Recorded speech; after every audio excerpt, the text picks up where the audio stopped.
Hello दोस्तों, एक बार फिर से स्वागत है आपका एक और नई वीडियो में। तो आज के इस वीडियो में हम क्लास 10th के संस्कृत के तीसरे पाठ नैतिक मूल्यांकन का अर्थ लेकर आए हैं। बहुत ही अच्छे से आपको अर्थ समझाने वाला हूं, तो वीडियो को लास्ट तक देखिएगा, एक भी मिनट मिस मत कीजिएगा। बढ़ते हैं हम अपने पाठ की तरफ। नयनम नीति नीतेर इमानी मूल्यानि नैतिक मूल्यानि।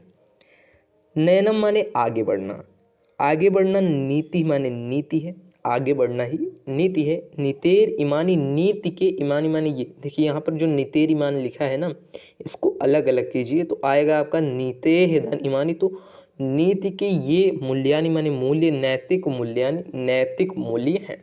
नीति के ये मूल्य नैतिक मूल्य हैं।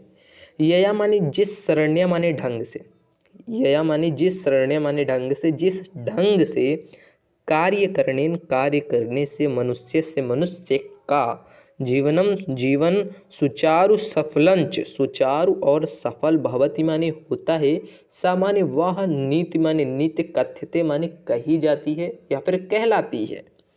क्या? जिस ढंग से कार्य करने से मनुष्य का जीवन सुचारू और सफल होता है वह नीति कहलाती है या फिर उसे नीति कहते हैं। आगे देखते हैं। इयम माने यह नीति केवल से केवल जनस्य, लोगों, समाज से, समाज के कृत्य करने के लिए एवं ही नहीं भवति माने होता है कि यह जो नीति होती है, यह नीति केवल लोगों और समाज के करने के लिए ही नहीं होता है, अपितु माने बल्कि जनानाम, लोगों, नृपाणाम, राजाओं के, समेसाम च, और सभी के व्यवहार आए, मतलब व्यवहार के लिए भवति माने होता है। कहा जा रहा है कि यह नीति केवल लोगों और समाज के करने के लिए नहीं होता है, बल्कि लोगों, राजाओं और सब के लिए, सबके व्यवहार के लिए होता है। भवति माने होता है कि जो ये नीति है इसका पालन सभी लोग करें, चाहे वह राजा हो, चाहे वह सामान्य व्यक्ति हो, चाहे जो हो, सभी के व्यवहार में नीति दिखनी चाहिए। आगे बढ़ते हैं। नित्या चलनेन, नित्य माने नीति के द्वारा, चलनेन माने चलने से, व्यवहारणेन मतलब व्यवहार करने से, प्रजा नाम प्रजा का, शासका नाम शासकों का, समत्स्य सभी का, लोकस्यापि और देखिए लोकस्यापि, लोक मतलब संसार का भी, कल्याणम कल्याण भवति माने होता है। नीति के द्वारा चलने से, व्यवहार करने से प्रजा का, शासक का, समस्त संसार का भी कल्याण होता है। आगे बढ़ते हैं। पुरातन कालात् एव भारतीय कवयः नीतिकारः मनोरमया सरसया गिरा नीति वाक्यानि कथाभि श्लोकैश्च व्यरचयन्।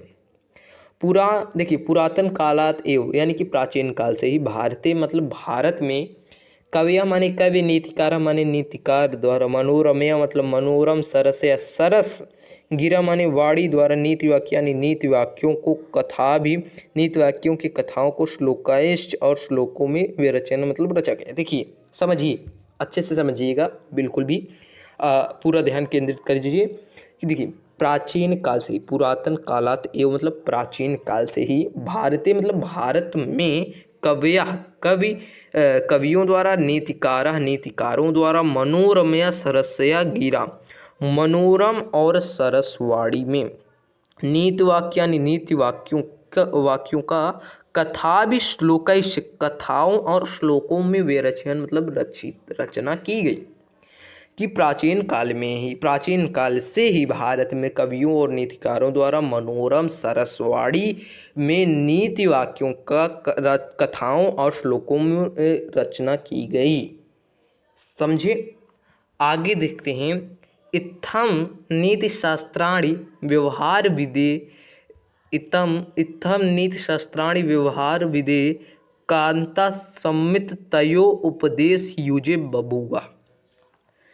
इत्थम माने इसलिए, नीति शास्त्राणि नीति शास्त्र, व्यवहार विधि व्यवहार वाणी में, विधि माने भाषा में, व्यवहार भाषा में, कांत सम्मित तय उपदेशियों। देखिए, कांता सम्मित मतलब प्रेमिका की वाणी के, प्रेमिका के वाणी के यानी कि प्रेमिका के उपदेश के समान बबुओ मने होते हैं। इसलिए नीति शास्त्र व्यवहार भाषा में प्रेमिका के उपदेश के समान प्रतीत होते हैं। फलंतिविदम, इसके फलस्वरूप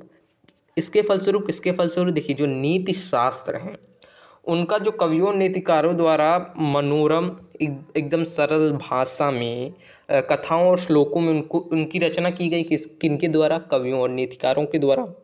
जिसके कारण जो नीति शास्त्र हैं वह व्यवहारिक भाषा में किसके समान प्रतीत होते हैं? तो प्रेमिका के जो उपदेश होते हैं उनके समान प्रतीत होते हैं, अर्थात बहुत ही अच्छे लगते हैं। तो अब ये जो नीति शास्त्रों का इतना सरल भाषा में, इतनी प्रेम पूर्वक भाषा में, इतने मनोरम वाणी में इसकी जो रचना की गई है, उसके फलस्वरूप वही कहा जा रहा है कि फलंत विदम, इसके फलस्वरूप संपन्नम मतलब संपन्न, साधारण अपि, संपन्न और साधारण अपि जना, संपन्न और साधारण लोग भी व्यवहार के लिए नीति वाक्य यानी नीति वाक्यों का, नीति श्लोकांश और नीति श्लोकों का गल विलाधा मतलब कंठस्थ कुर्वन्ति अस्म कर लेते थे कि इसके फलस्वरूप संपन्न और साधारण लोग भी व्यवहार के लिए नीति वाक्यानि और नीति श्लोकों को कंठस्थ कर लेते थे।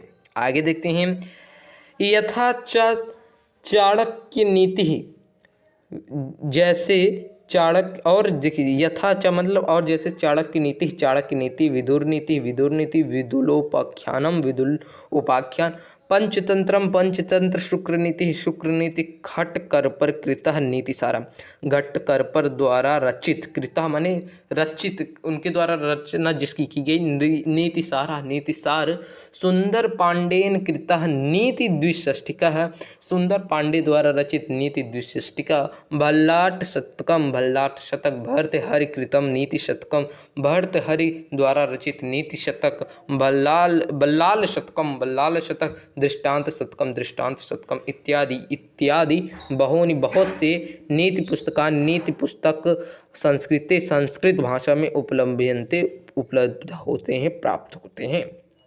बहुत सारे नीति पुस्तकों के बारे में यहाँ पर, नीति शास्त्रों के बारे में यहाँ पर दिया गया है कि चाणक्य नीति, विदुर नीति, विदुलोपाख्यान, पंचतंत्र, शुक्र नीति, घट करपर द्वारा रचित नीति सार, सुंदर पांडे द्वारा रचित नीति द्विषष्टिका, भल्लाट शतक, भर्तृहरि द्वारा रचित नीति शतकम, भल्लाल शतकम, दृष्टांत शतकम, ये सारी पुस्तकें यहाँ पर बताई गई हैं जो संस्कृत भाषा में उपलब्ध हैं। आगे देखते हैं, तो आगे है हमारा विचार्यमाणे साहित्ये आदि कालाद एव सर्वेष्वपि राष्ट्रेषु अयं विश्वासः प्रचलितः आसीत् यत्, ठीक है, कि विचार्यमाणे साहित्य के विचार में आदि कालात एवं आदि काल से ही सर्वेष्वपि सभी राष्ट्रेषु सभी राष्ट्रों में अयम माने यह विश्वास प्रचलित था कि देखिए विचार माने विचार में साहित्य के, ठीक, देखिए साहित्य के विचार में आदि कालात एवं प्राचीन काल से ही सर्वेषु मतलब सभी राष्ट्रों के, अयम माने यह सभी राष्ट्रों का, अयम माने यह विश्वास प्रचलित सभी राष्ट्रों में, राष्ट्रों का नहीं, राष्ट्रेषु मतलब सप्तमी विभक्ति में, तो सभी राष्ट्रों में अयम माने यह विश्वास प्रचलित आसीता माने था। क्या? यत माने कि काव्यस्य अन्येषु प्रयोजनेषु सत्स्व अप एकम मुख्यम प्रयोजनम नैतिकः परितोषः। यत कि काव्य के अन्य प्रयोजनों में सत्स्वपि सत्यता थी कि एक मुख्य प्रयोजन नैतिक परितोषण, नैतिक संतोष है। कि देखिए साहित्य के विचार में प्राचीन काल से ही सभी राष्ट्रों में यह विचार प्रचलित था कि काव्य के अन्य प्रयोजनों में, अन्य विधाओं में भी सत्स्वपि, ठीक है, अन्य विधाओं में भी एक मुख्य प्रयोजन नैतिक संतोष है। आगे देखते हैं, प्लेटो, अरस्तु, पेटर, होरिस आदि सभी विचारकों का काव्य का मुख्य प्रयोजन नैतिक विकास एवं ही स्वीकृत मैंने स्वीकार किया है। प्लेटो, अरस्तु, पेटर, होरिस आदि सभी विचारकों ने काव्य का मुख्य प्रयोजन नैतिक विकास ही स्वीकार किया है। आगे बढ़ते हैं। नैतिक मूल्य व्यक्ति सामाजिकी प्रतिष्ठा भी वर्धते। नैतिक मूल्य से व्यक्ति सामाजिक प्रतिष्ठा अभिवर्धते, सामाजिक प्रतिष्ठा को बढ़ाता है। अभिवर्धते मतलब सामाजिक प्रतिष्ठा में वृद्धि करता है नैतिक मूल्यों के द्वारा। मानव कल्याण के लिए नैतिकता आवश्यक ही मतलब आवश्यक है। नैतिक मानव कल्याण के लिए नैतिकता आवश्यक है। नैतिकता से ही व्यक्ति का समाज का, राष्ट्र से राष्ट्र का, विश्व से विश्व का कल्याण कुरुते मने किया जा सकता है। कि नैतिकता से ही व्यक्ति, समाज, राष्ट्र, विश्व का कल्याण किया जा सकता है। उसके बाद नैतिकता के आचरण से ही मनुष्यों में त्याग, तप, विनय, सत्य, न्याय, प्रीता एवं अन्य भी मानवीय गुण उत्पन्न होते हैं। क्या कि नैतिकता के आचरण से ही मनुष्य में त्याग, तप, विनय, सत्य, न्याय, प्रीता और अन्य भी मानवीय गुण उत्पन्न होते हैं। नैतिकता मनुष्यों अन्य प्राणिभ्यः भिन्न जायते। नैतिकता से मनुष्य अन्य प्राणियों से भिन्न होता है, भिन्न दिखाई पड़ता है, भिन्न हो जाता है। जाते माने उत्पन्न होता है, पैदा होता है। तो नैतिकता से ही मनुष्य अन्य प्राणियों से भिन्न हो जाता है। आगे देखते हैं। तदाचरणेन उसके आचरण के द्वारा व्यक्ति का समाज का च लग गया है, यानी कि व्यक्ति और समाज के बीच और आ जाएगा। तो उसके आचरण से व्यक्ति और समाज का जीवन अनुशासित निष्कंटकम चा भवति निष्कंटकम। देखिए निष्कंटकम मतलब बिना कांटे के, कंटकम मतलब कांटा, तो निष्कंटकम मतलब बिना कांटे के, अर्थात बिना किसी रुकावट के। चा भवति बिना, तो आप कह सकते हैं कष्ट रहित होता है, कष्ट रहित हो जाता है। उसके आचरण से व्यक्ति और समाज का जीवन अनुशासित और कष्ट रहित हो जाता है। किसके अनुशासन से? तो नीति के, नैतिक मूल्य के अनुशासन से, नैतिकता के अनुशासन से। व्यक्ति है समाजस्य व्यक्ति, समाज वर्गस्य वर्ग का, देशस्य च और देश का देश के समुन्नयन का यानी कि देश के विकास का अवसर लभ्यते यानी कि प्राप्त होता है। कि व्यक्ति का, समाज का, वर्ग का और देश के विकास का अवसर प्राप्त होता है। उन्नयन माने विकास का अवसर प्राप्त होता है, ऐसा यहाँ पर बताया जा रहा है। आगे देखते हैं। नैतिक मूल्य है व्यक्ति समाज की प्रतिष्ठा विवर्तते। नैतिक मूल्य व्यक्ति की सामाजिक प्रतिष्ठा को बढ़ाता है। सॉरी, यहाँ पर है सर, यहाँ तक हमने देख लिया है, यहाँ से हमें देखना है, ठीक है। तो देखते हैं। समाज ईर्ष्या द्वेष छल कलह आदि दोषेभ्यः मुक्तो भवति।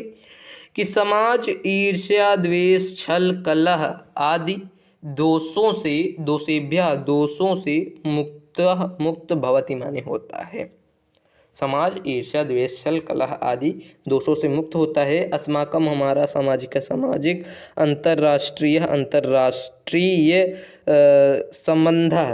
अंतर्राष्ट्रीय संबंध नैतिकता आचरणेन दृढ़ भवन्ति। नैतिकता आचरण से दृढ़ भवन्ति माने होता है क्या? हमारा सामाजिक अंतर्राष्ट्रीय संबंध नैतिकता के आचरण से दृढ़ होता है। अतः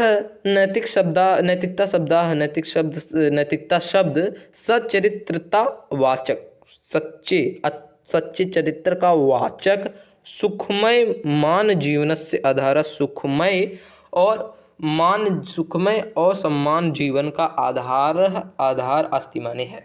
क्या बताया जा रहा है? कि जो नैतिकता है, नैतिकता शब्द यह सच्चे चरित्र का वाचक है, सुखमय जीवन, सम्मान पूर्वक जीवन का आधार अस्ति माने है। आगे देखते हैं। तो यहाँ पर है इदन्तु सम्यक् वक्तुं शक्यते यत् नैतिकता आचरणस्य नैतिकतायाश्च मुख्यम् उद्देश्यं स्वस्य अन्यस्य कल्याणकरणं भवति। ठीक है, तो अर्थ क्या है कि देखिए, इदन्तु यह तो सम्यक मतलब सम्यक मतलब पूर्ण रूप से वक्तुम माने देखिए, वक्तुम माने कहा सकते माने जा सकता है, या तो पूर्ण रूप से कहा जा सकता है, या तो माने कि नैतिकता आचरण से, नैतिकता के आचरण से, नैतिकतायाश्च और नैतिकता से, नैतिकता के आचरण से और नैतिकता से, नैतिकता का षष्ठी विभक्ति का प्रयोग हो रहा है। नैतिकता, नैतिकता आचरणस्य, नैतिकतायास्यश्च, तो षष्ठी विभक्ति का प्रयोग हो रहा है। तो होगा कि नैतिकता के आचरण, अनैतिकता के आचरण के और नैतिकता का मुख्य उद्देश्य स्वयस्य अपना, अन्यश्च और दूसरों का कल्याण करना भवति माने होता है। क्या यह तो पूर्ण रूप से कहा जा सकता है कि नैतिकता के आचरण का और नैतिकता का मुख्य उद्देश्य अपना और दूसरों का कल्याण करना होता है। कदाचित एवं अभी और भी दृश्यते दिखाई पड़ता है यत में कि, कदाचित मतलब कहीं भी ये और भी दिखाई पड़ता है, कदाचित और भी दिखाई पड़ता है कि यत माने कि परेशान दूसरों का कल्याण कुर्वन् माने करना, मनुष्य का स्वयं अपनी हानि भी करना, कुर्ते माने हो जाता है, कर दिया जाता है। कि कहीं यह भी दिखाई पड़ता है कि दूसरों का कल्याण करने में मनुष्य अपना हानि भी कर देता है, अपनी हानि भी कर देता है, कर लेता है। एवं विधम नैतिक आचरणम विशिष्टम महत्वपूर्णम च मन्यते। एवं विधम मतलब इस विधि को मतलब और भी विधियाँ, एवं विधम मतलब इस विधि को भी नैतिक आचरण का विशिष्ट महत्वपूर्ण च मन्यन्ते, विशिष्ट और महत्वपूर्ण मानते हैं। इस विधि को भी नैतिक आचरण का विशिष्ट और इस नैतिक आचरण को भी, देखिए रुकिए एक मिनट, हाँ तो देखिए इस विधि को भी अर्थात इस कार्य को भी, क्या कौन से कार्य को, कि अपनी हानि हो जाए वो हम सह लेंगे, लेकिन दूसरे का कल्याण हो, मतलब दूसरे का फायदा हो, दूसरे के लिए हम अपने थोड़े से हानि को सह सकते हैं। तो इस विधि को नैतिक आचरण में, इस विधि के नैतिक आचरण को, नैतिका आचरण में द्वितीय विभक्ति, कर्ता ने कर्म को लगेगा। इस विधि के नैतिक आचरण को विशिष्ट और महत्वपूर्ण मन्यन्ते माना जाता है। ठीक, आगे देखते हैं। परेशान हितम, दूसरों का हित नैतिकता, नैतिकता का प्राणभूतम तत्व, प्राणभूत तत्व है। क्या दूसरों का हित नैतिकता का प्राणभूत तत्व है। आगे बढ़ते हैं, देखते हैं। कदाचित एवं अपि दृश्यते, ये वाक्य पहले भी आ चुका है। कहीं और भी दिखाई पड़ता है, यत समाजे, कि समाज में प्रचलित रूढ़ि मतलब पुरानी विचारधारा, परंपरागत विचारधारा, रूढ़ि विचारधारा समेषां कृते हितकारी न भवति, सभी के कार्यों के द्वारा हितकारी न भवति, हितकारी नहीं होता, अर्थात सभी के लिए हितकारी नहीं होता। हितकारी मतलब आप एक तरह से कह सकते हैं सभी के लिए लाभदायक। हितकारी, ये इसी शब्द का प्रयोग करिए कि हितकर नहीं होता, सभी के लिए सही नहीं होता। अतः प्रबुद्ध मतलब बुद्धिमान, विद्वान सा, प्रबुद्ध मतलब बुद्धिमान विद्वान, तस्या मतलब उसके रूढ़ि विरोधम अपि कुर्वन्ति, उस रूढ़ विचारधारा का विरोध भी कुर्वन्ति मतलब करते हैं। परम लेकिन तय आचरण से, उसके आचरण के व्यवहार में, पर तय माने उनके आचरण के व्यवहार में नवीन, नए आदर्शों को स्थापित करते हैं। क्या, लेकिन उनके आचरण के व्यवहारों में नए आदर्श स्थापित करते हैं। कौन? प्रबुद्ध विद्वान। आगे देखते हैं। यह कालांतरे सामंजस्य कृते हितकरा भवति। जो यह माने जो, कालांतरे मतलब समय के बाद, थोड़े कालांतरे मतलब कालांतर के बाद, थोड़े समय के अंतर के बाद, अर्थात कुछ समय बाद, सामंजस्य समाज के कृते हितकरा भवति, समाज के हितकर के लिए, समाज के फायदे के लिए होता है। भवति माने होता है। एवं सदाचरण, और सदाचरण से भी अपि माने भी परिवर्तनम दृश्यते, परिवर्तन दृश्यते दिखाई पड़ता है। परम किंतु वस्तुतः प्रायः यानी कि नैतिक मूल्यानि सन्ति, यानी जो नैतिक मूल्यानि सन्ति, नैतिक मूल्य हैं, तेषु उनके परिवर्तन न भवति, उनके उनमें परिवर्तन नहीं होता। क्या अर्थ समझिए। एवं और भी सदाचरणे अपि, सदा आचरण में भी परिवर्तनम दृश्यते, परिवर्तन दिखाई पड़ता है, कि सदाचरण में परिवर्तन दिखाई पड़ता है। परम किंतु वस्तुतः मतलब प्राय वास्तविक रूप में, यानी जो नैतिक मूल्यानि सन्ति हैं, नैतिक मूल्य हैं, तेषु उनमें परिवर्तनम न भवति, परिवर्तन नहीं होता, यानी कि नैतिक मूल्य नहीं बदलते, आचरण बदल सकते हैं। यथा जैसे सनातनो धर्म, सनातन धर्म न परिवर्तित नहीं बदलता, तथा वैसे ही नैतिक मूल्यान्यपि, नैतिक मूल्य भी स्थिराणि एवं स्थिर ही हैं। जिस प्रकार सनातन धर्म नहीं परिवर्तित होता, उसी प्रकार नैतिक मूल्य भी स्थिर हैं। एवं और धर्मे नीतो च दृढ़या, रुकिए थोड़ा, हाँ अभी सही है। एवं और धर्मे नीतो च, धर्म और नीति में दृढ़यान, दृढ़ यहाँ दृढ़ संबंधो दृश्यते, संबंध दिखाई पड़ता है। हाँ अभी देखिए, हाँ क्या कि एवं और धर्मे नीतो च, धर्म और नीति में दृढ़यान, दृढ़ संबंधो दृश्यते, संबंध दिखाई पड़ता है। परम लेकिन द्वयो भेदो अपि वर्तते, लेकिन दोनों में भेदो अपि, भेद भी वर्तते हैं, दोनों में भेद भी दिखाई पड़ते हैं। धर्म शब्द, धर्म शब्द व्यापक अस्ति, व्यापक है। नीति अस्तु व्याप्य धर्मे एवं विलीयते, नीति व्याप्य है, और धर्म एवं विलीयते, धर्म में ही विलीय, जो धर्म में ही विलेय है। क्या कि जो धर्म शब्द है वह व्यापक है, और जो नीति है वह व्याप्य है, और धर्म में ही विलेय है। यानी आवश्यक कार्याणि कर्तव्यानि ये पुण्यानि नो उपलभ्यन्ते, जो आवश्यक कार्य कर्तव्यानि करने से, जो आवश्यक कर्तव्य करने से, यही माने जिससे पुण्यानि पुण्य न उपलभ्यन्ते, न उपलब्ध नहीं होता। तेसाम अपि उनको भी उनकी भी, तेसाम अपि मतलब उनकी भी गणना धर्म में कृता माने की गई है। महर्षि भी धर्माचार्य, महर्षि भी धर्माचार्यों द्वारा, ऋषियों और धर्माचार्यों द्वारा। क्या देखिए,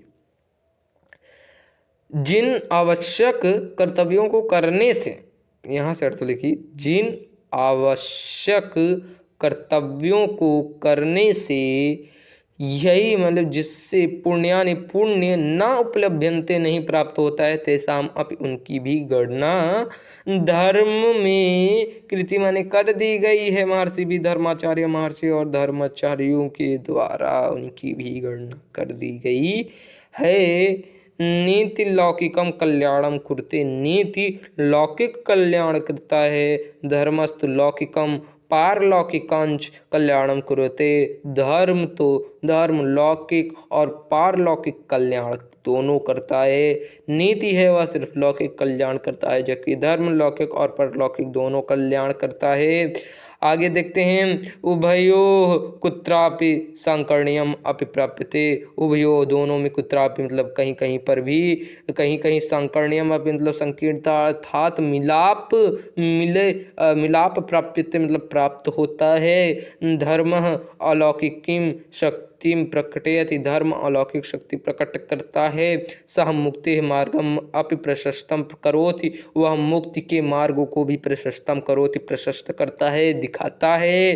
परलोकम अपि प्रदर्शयामि, देखते हैं क्या है, कहाँ थे।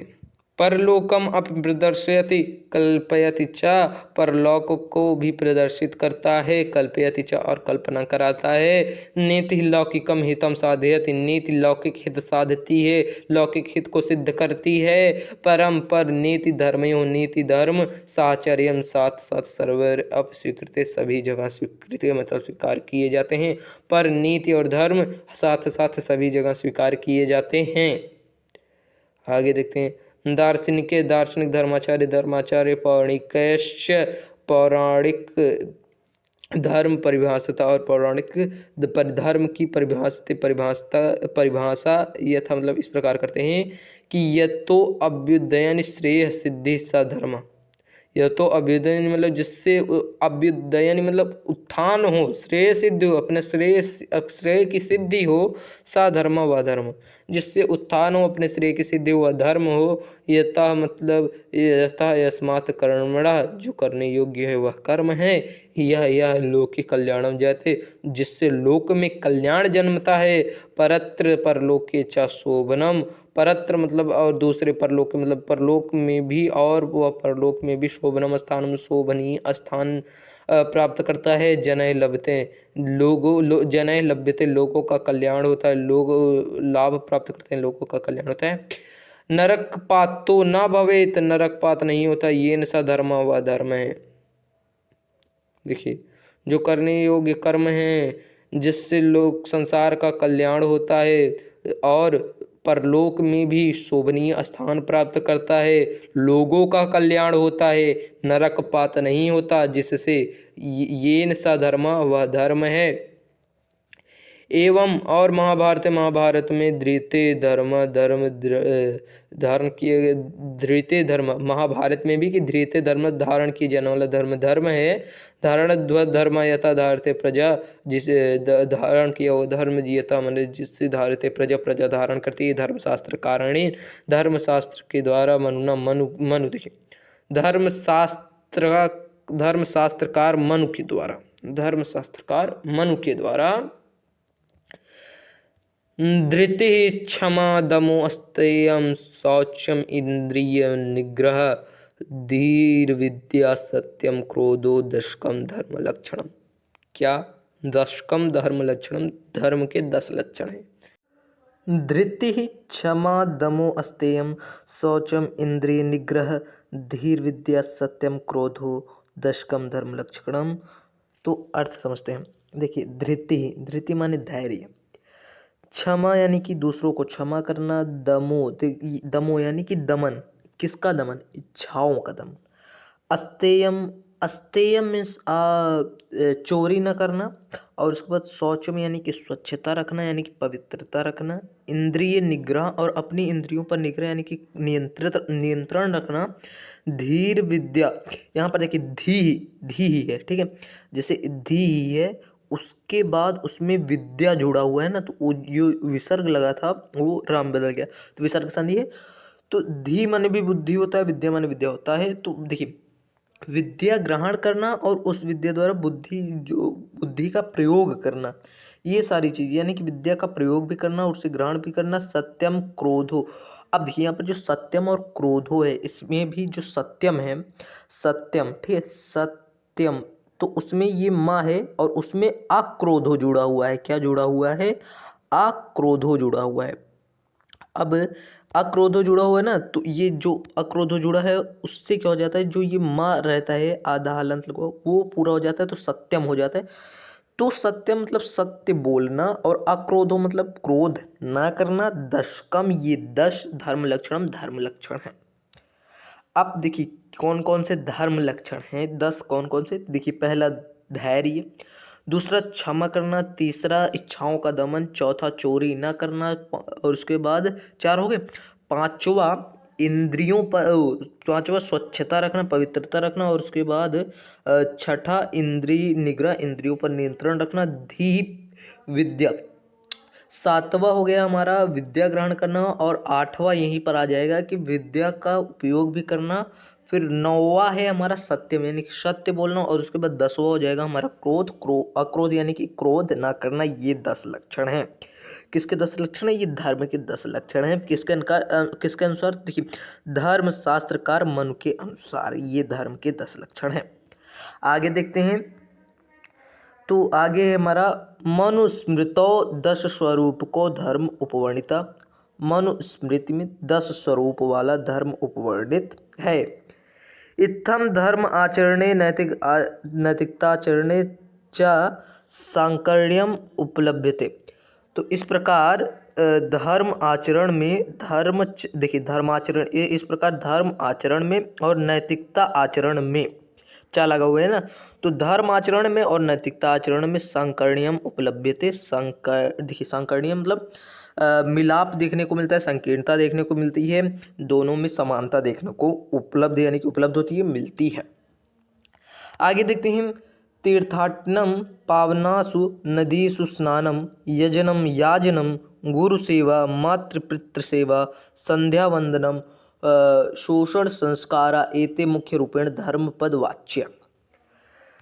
तीर्थाटनम यानी कि तीर्थों पर जो तीर्थ स्थान है वहाँ पर जाना, तीर्थ स्थानों पर जाना। पावनासु नदीसु स्नानम, पावन नदियों में स्नान करना। यजनम यानी कि यज्ञ करना, और याजनम मतलब यज्ञ करवाना। गुरु सेवा करना। मातृ पितृ सेवा, माता पिता की सेवा करना। संध्या वंदनम, संध्या वंदन करना। शोषण संस्कार, 16 संस्कार। एते मुख्य रूपेण, ये मुख्य रूप से धर्म पद वाच्य, धर्म पद के वाच्य है, धर्म पद के वचन है। आगे देखते हैं, एषु कर्मसु नीते मिश्रणम न अस्ति। एषु कर्मसु, इन कर्मों में नीते नीति का मिश्रण न अस्ति नहीं है।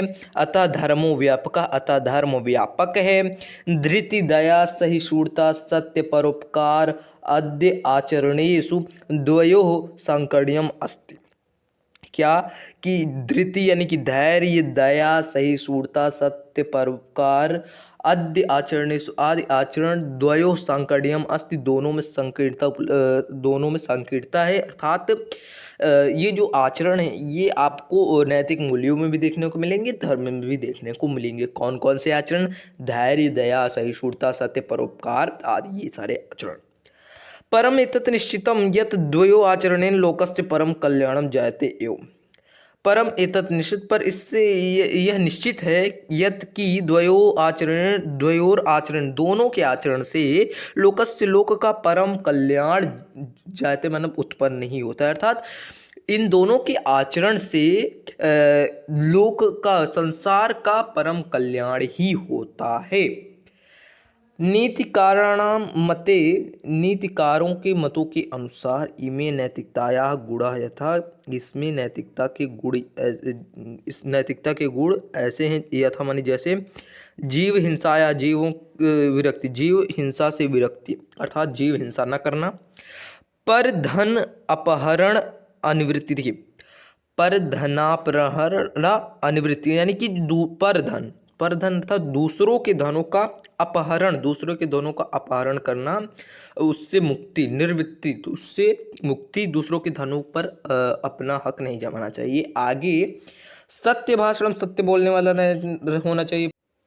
पैशुन्यात निवृत्ति ही, तो देखिए पैशुन्यात मतलब होता है चुगलखोरी, तो निवृत्ति मतलब चुगलखोरी से दूर रहना। सत्पात्रेभ्यः दीनेभ्यश्च दानम, सत्पात्र और दीन को दान देना। दीन यानी कि गरीब को, सत्पात्र यानी कि जो सच्चा पात्र हो, जो दान लेने के लायक हो, ठीक है, जिसको जरूरत हो उसको दान देना। अति लोभात वितृष्णा, और अति लोभात यानी कि लालच से आप दूर रहिए। दया, सहिष्णुता, परोपकार, गुरुजनस्वे अनुराग, गुरुजनों के प्रति अनुराग, प्रेम की भावना।